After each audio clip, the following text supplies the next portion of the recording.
Un grant mandi a tutti e un grande saluto a tutti. È necessario segnalare la nuova legge costituzionale 1 del 2026 che è stata approvata, promulgata e pubblicata. Ecco, qui sotto potete cliccare comodamente il link che fa riferimento alla Gazzetta Ufficiale Serie Generale del 9 di febbraio del 2026, cliccando sul quale potete avere comodo accesso al PDF della relativa pubblicazione ufficiale. Questa è una modifica dello statuto speciale che entrerà in vigore alla fine di questo mese di febbraio del 2026, dopo diciamo la vacatio legis ordinaria dei 15 giorni dalla pubblicazione che è appena avvenuta. È una modifica dello statuto speciale comunque importante, perché non solo per il rango costituzionale, ma perché non riguarda solo i cosiddetti enti di area vasta, ovvero sia la restaurazione provinciale, che già viene anticipata sulla stampa locale di questi giorni, ma se uno va a leggere bene il testo normativo, soprattutto all'articolo 5 di questa nuova legislazione di riforma,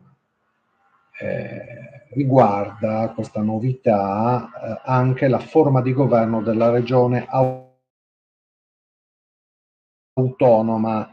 trattino Venezia Giulia, perché uno degli elementi più importanti o comunque significativi di riflessione che dipendono da questa importante novità è proprio il fatto che almeno a Roma negli atti ufficiali più importanti il trattino inserito nella denominazione ufficiale della Roma viene ancora utilizzato, mentre in realtà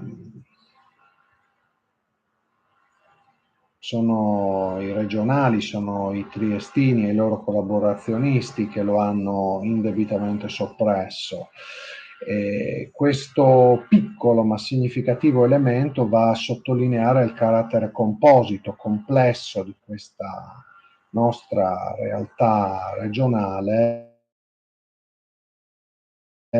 così complicata, che è frutto della artificiale sovrapposizione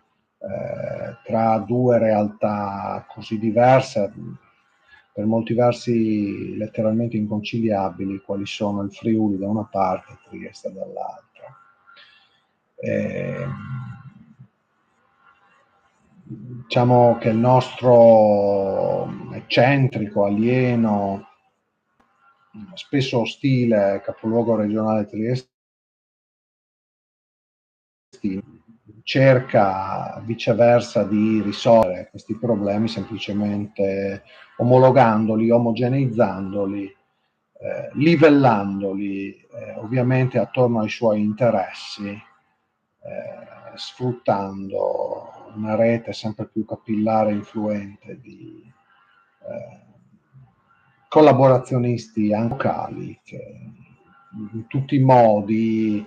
andando anche oltre il lecito, insomma, riescono a controllare lo status quo. Ogni tanto però emerge qualche dato che come dire, evidenzia come stanno realmente le cose. Ecco. La soppressione del trattino è in realtà impropria e contraria alle pubblicazioni ufficiali atti normativi di rango costituzionale relativi allo statuto speciale, il quale ultimo è per sua natura prevalente anche sulla Costituzione in quanto più specifico. Sia la legge costituzionale 1 del 2016 che le vecchie province le sopprimeva completamente, almeno il trattino tra Friuli e il resto della regione